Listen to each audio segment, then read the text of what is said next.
He is one of the biggest athletes on the planet, and he's already become a beloved figure in Houston. Texans quarterback C.J. Stroud. But his story begins with the woman who led him, his mom. A story of strength, perseverance, and forgiveness that I heard one-on-one from Kim Stroud. Kim, thank you so much for being with us. We're so appreciative of your time. I'm so glad we got to make this all happen. You know, I can't help but think, sitting here today, what was life like a year ago compared to where we are now, or how was it the same? Yeah, well, first of all, Zach, thank you for having me today. I'm so happy to come and speak about the Stroud family, and definitely our journey from college to the NFL. From a year ago today, it's been a whirlwind. There's been so many changes, but the consistency is that we have love within our family. Watching CJ, just go from college, the college football quarterback, now to the NFL quarterback, has just been an amazing experience, truly. Now, we were just talking about this, you and I are both from California. Yeah. Both happen to know the IE, Rancho Cucamonga. Yes. Tell the folks in Houston a little bit about Rancho Cucamonga. What's it like? So Rancho Cucamonga is a suburb outside of Los Angeles. So it would be similar probably to like Katy or Cypress here. So a lot of people raise their families there. It's very good school districts, all of that. So yeah, so Rancho, it's small. A lot of people know it from Friday. The movie Friday, the second Friday. Sure. But yeah, so it's a neat area, and the high school that CJ went to, it's got 3,500 students, probably more now. His graduating class had over 900 students, so it's a pretty big area, growing, as you know. Mm-hmm. But definitely, yeah, the suburbs.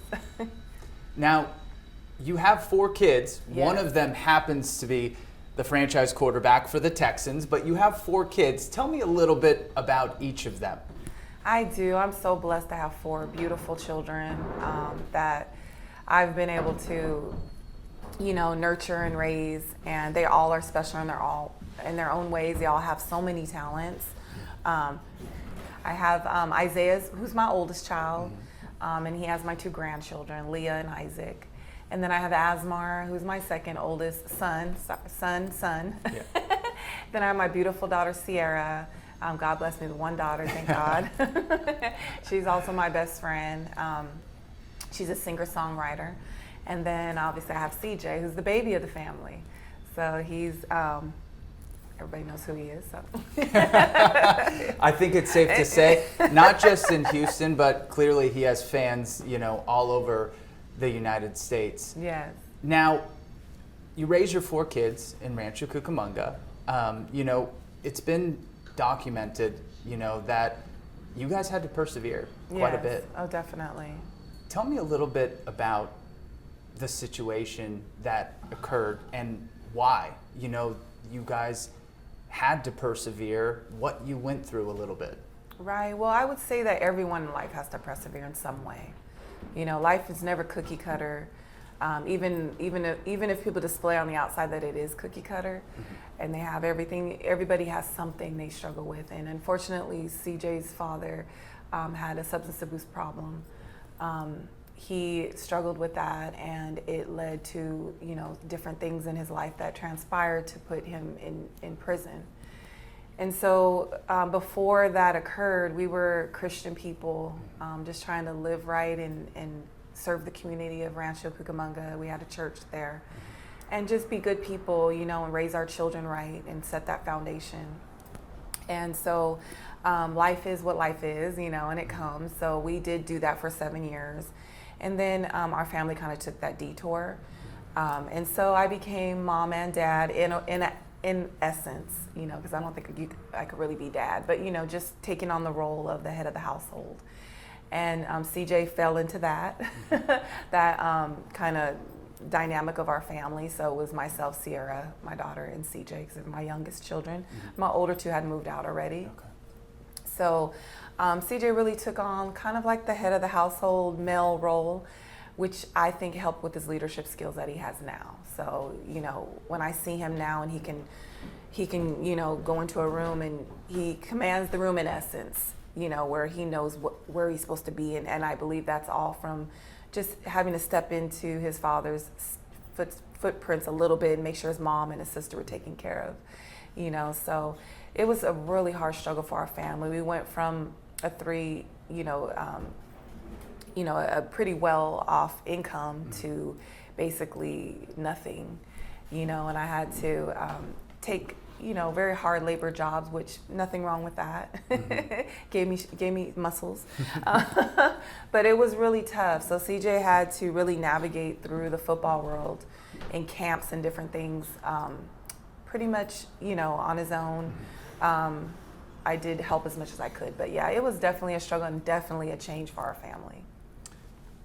I believe that you guys were living above a storage facility at one point. Is that correct? Yeah, so I'm a property manager. So I've done commercial and industrial. So this particular property that I managed, it was a storage facility. And what it does, any storage that you see, they have a on-site property manager living there. Most people don't know because it's pretty hidden. Right. Well, our apartment was right behind my office. And so it was kind of neat because CJ would come home from school and I could say, "Did you do your homework?" So I could kind of be mom and manager at the same time. Sure. But it was very different. And I remember on his recruiting trips, Coach Day came to the storage. Coach Harbaugh came to the storage. So it was really interesting to see like these high-end coaches coming to a storage. And I asked Coach Day, I'm like, "Is this the weirdest place you've ever been?" He's like, "Trust me, it's not." I'm like, "Really?" I'd like to know it was weirder, but no. Yeah, so CJ was raised there, and I'm so grateful for that because they take a few dollars from your pay every hour, but the utilities are free and the rent is free. So I was really able to keep us away from homelessness and, provide. So. Did you ever have days where you thought, "How am I going to do this?" Oh, definitely. It was hard. It was really hard. It was devastating what happened to our family. We were just, the dynamic of a family, if you could just imagine, from going from mom, dad, if you want to go here and there, you have the money to do so, move around, and just the whole joy and peace that you have of having your family together, to going from just brokenness, and watching CJ and my daughter just struggle with loneliness of not having their father there, and then what do I do with those feelings, because you don't want to hate him, but you want to forgive, but it's just hard when you're dealing with substance abuse and you're dealing with that type of thing. It's really difficult on the children. And then also for CJ having this dream and knowing that he is good enough to go with the best of the best, and having to go down that road kind of by himself without his father there, and especially in the quarterback role, because quarterbacks generally, they come from very wealthy families, mom and dad or something of that nature. So it was different, but like I said, it's made him who he is. So when people talk to me and they're like, "Your son's so humble and he's so, he's so sweet and he's so, a gentleman and polite," and I tell them it's because that's how he was raised, and then his circumstances kind of molded him a little bit too. Absolutely. Yeah. Absolutely. And one of the things I find so interesting is that here you helped CJ's father build that church. You guys built that together. Right. Faith was and always has been a huge part of your family. CJ was, part of the sermons sometimes, I think, from what I've read. Yes. At that point, when everything happens with his dad, right, you would think he's got two choices. Your kids have two choices. They can either kind of go against this thing that has been such a big part of their life and faith because of the role their dad had as a pastor. Yeah. But instead, your family leaned into it. Yeah, we did. And I won't say it was without struggle, because it was for all of us. We all went through that kind of why type of stage. And you really shouldn't say why, you should say why not me. But, you do when things happen, especially out of the scope of what's supposed to happen, because you do good, you're supposed to get good, but it doesn't always work that way. So I will say this, CJ has had a rooted love for God since he was so young. All my children have. And I remember CJ used to tell his dad, I want to do the benediction, because we do benediction before you leave church. And sometimes his dad would be like, okay, CJ, we're running a little late. He's like, no, no, no. And he would go up and he knew the whole benediction. And it's about maybe like 7 verses in the Bible. And he was 6, 7, 8 years old, knew it all by heart. And in prayer, he would pray. He just had such an earnesty and a love for God. And I knew that even though what happened to our family, I knew that deep down in him, he had a love of his own. And so, like, when you have a relationship of your own, no matter what happens on the outside, you still gravitate towards that personal relationship. So I think that's what we're seeing now, definitely. Wow. And speaking of what we're seeing now, yeah, you've seen some great things happen from up in that box down on the field. Yeah. I'm curious, do you see parallels from the leadership role you had to take on? CJ seeing that as a teenager in his, formidable years, and then taking that into a situation of unknown, being an NFL quarterback, being a rookie, becoming a franchise NFL quarterback? Yes, definitely. CJ used to come out, because storage work, I applaud everyone who works in storage, self-storage, because it is tough. I mean, people wouldn't think so, but it's a lot of hard work. And so I would be so dirty from head to toe. I had dirt in my ears and everything. CJ come out, Mom, I'm gonna work really hard to get you out of this. And I'd be like, no, son, just because as a mom, all you want is your children just to be happy. I can take care of myself, And he's like, no, Mom, I'm gonna do whatever I can. And so I think that's where you learn the ethic of hard work, that nothing is handed to you. And when he came into being a quarterback, it's hard work. I mean, I watch my son watch so much film. I mean, he doesn't really have private time because it's always work time. And so I think he did learn that ethic from his father, because his father's really always working. He's very determined too. So he had that ethic really young, and I think it grew into his adulthood. And so he knows the virtue of hard work. He knows that nothing's handed to you in this world. No matter how well you have it in life, you always have to work hard towards what your dream is. And one thing about CJ is he never let anyone extinguish his dream. So he had that flame within him since he was little, and he just kept growing and growing and growing. And anytime anyone would extinguish it, the things that happened with his father, things that everything that's happened to him, it just wouldn't go out. And now we're seeing the full fire, and he has such a fire, and it's so inspirational. And I sit and I watch him, when he speaks, and he inspires me, and he talks about purpose and,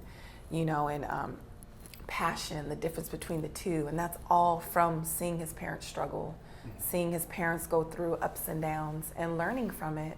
So I'm grateful that my kids have that wisdom to learn from, our mistakes versus, having those same mistakes within their lives. So. And speaking of that wisdom, the night of the Heisman, yeah, right?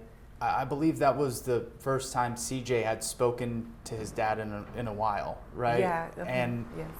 I think you had said something in an interview like, that was the night that I knew he forgave his dad. Yeah. How much is forgiveness part of this journey? Well, I believe forgiveness is not for the person, it's for you. And I do believe that until CJ fully forgave his dad, not forget, but forgave, that he wasn't going to be free within, and so I really encouraged him. It was hard. I let him kind of, all my children deal with their grief of our family in their own timing. But I always, kind of reiterated, God forgave us for so many things. I mean, he forgives us every single day. So why shouldn't we, And so in the time, CJ started getting a little bit opener, and I was really, really happy about that, because I could see him freeing up, a lot of burden that he had within his heart, And so the Heisman night, here's this big thing and everybody's celebrating, and we get a call from the prison, and it has that recorded call. And it dawned on me just how unique our family is, So no matter where you come from, your situation can be very unique, but that doesn't take from who you are. And that's what I believe CJ grasped at that moment. And that's when he started speaking publicly about his father, and speaking publicly about a situation, and speaking publicly about he still loves his dad, you know. And I think that that's kind of been, you know, just the triumph in all of this, you know. And I see kids come up to CJ and they're like, thank you for talking about your father, because my father's also incarcerated. And I could see them, like one boy was crying, you know. And it's just, you never know what people are going through. So I'm so grateful for that, definitely, for that forgiveness. And speaking of that, you know, I know he's made it clear that he wants to be part of prison reform in general. I know he wore his cleats, you know, that showed his cause for cleats, I think it's called. Right, yeah. You know, as you see him take these steps as a man, as a person off of the field, how proud are you of him? Extremely proud. I'm so proud. Like, words can't explain. I'm extremely grateful, proud of all my children. I mean, they're warriors. You know, in this world, you have to be a warrior. You can't be weak, because there's just so much that comes your way, you know. But CJ just gets out there, and he has so many things thrown at him, but he just shows, it makes it look so easy, but it really isn't that easy. You know, it's a lot. But he's so inspirational, and I'm just so grateful. I really am. I'm grateful for him. I'm inspired by him, you know, by all my children, really. Have you got to spend some time with all your kids here in Houston so far? Yeah, I have. Actually, one of my sons is moving out here to kind of help his brother. And then me and my daughter travel. We go to every game. So we travel out here a lot. So yeah, I got to spend time with the kids. We love it here. Everybody here is so welcoming and warm. He couldn't have been placed in a better situation. I thank God every day, because everyone here is just so welcoming.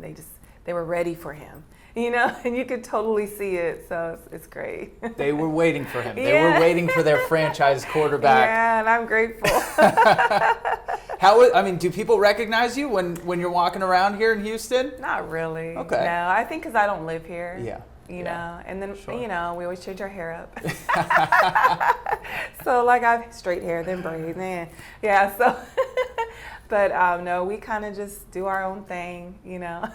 Well, that's good. That's good. You get to keep to yourselves then and enjoy the city. Oh, most definitely. We enjoy and we love the food. It's incredible. Yep. I just want to take these restaurants and put them in LA. It's so good. You're going to get a lot of love for that comment here in Houston, I'll tell you that delicious. much. So, what's next for Kim Stroud? Myself and Monica Daniels, she's the mother of Paris Johnson Jr. on the Cardinals. She's one of my good friends, and we're starting a podcast. It's called the Mom's POV Show. And it's really just giving the mom's perspective on all different areas of, you know, NFL, college, NIL, recruitment, agents, you know, just how we navigated through it and what tips we have for other parents that are navigating through it. We get so many people asking us questions like, how did you do this? How did you do that? So myself and her, we just kind of came together and we're like, well, what can we do to help? You know, and so we're going to be doing a podcast. We're working on the logistics of it now, but it will be coming out soon. So we'll definitely let you know. We can't wait to hear it. Yeah, and then we also have the CJ Stroud Foundation, which I'm the president of. We're a new foundation, so we're still obviously working on logistics of that as well. But myself, my daughter, and my son, we all assist in the foundation. And we have such a passion for single mothers, being what I went through, and just the struggle of not really having the resources that you need. So, and then also children of incarcerated parents are really deep and dear to CJ, because that's what he is and was growing up. And then low-income families that just may need a little assistance. We get a lot of requests for help, you know, in different areas, and we're just trying to be a beacon of light, you know, and serving the community with the love of Christ, you know. And we're hoping the more mature CJ Stroud Foundation becomes, you'll see our face everywhere. Of course. But yeah, it's very exciting. And at first, my son did not want it named after him. So he wanted just the Stroud Foundation. He said, Mom, I don't want anything to focus on me. And I told him, but son, this is your legacy. You know, you're building your legacy. And so I think it's important. He was like, okay. It took some persuading, but he did it. So yeah, we're really excited about it. And finally, if you had to think of a good title for this next chapter of the Stroud family, you know, now that you have CJ here, he's the franchise quarterback, you know, you guys are all starting new endeavors. What would be a good name for the next title, the next chapter? Man, that's a good question, Zach. I would say maybe Here We Come, or man, so many things come to my head because this next chapter it's going to be so great. Like, CJ is on such a trajectory that is just incredible, and I don't think we've seen anything yet. And just the fire that he has in his eyes, when I look at him, he's not done yet. So I think maybe that's it. He's not done yet. And we can speak that of CJ and most of all our Lord. So. Well, the Texans fans are going to be very happy to hear that, Kim. Thank you so much for having me. So much Thank for being you. with us. Blessings. Thank you. Absolutely.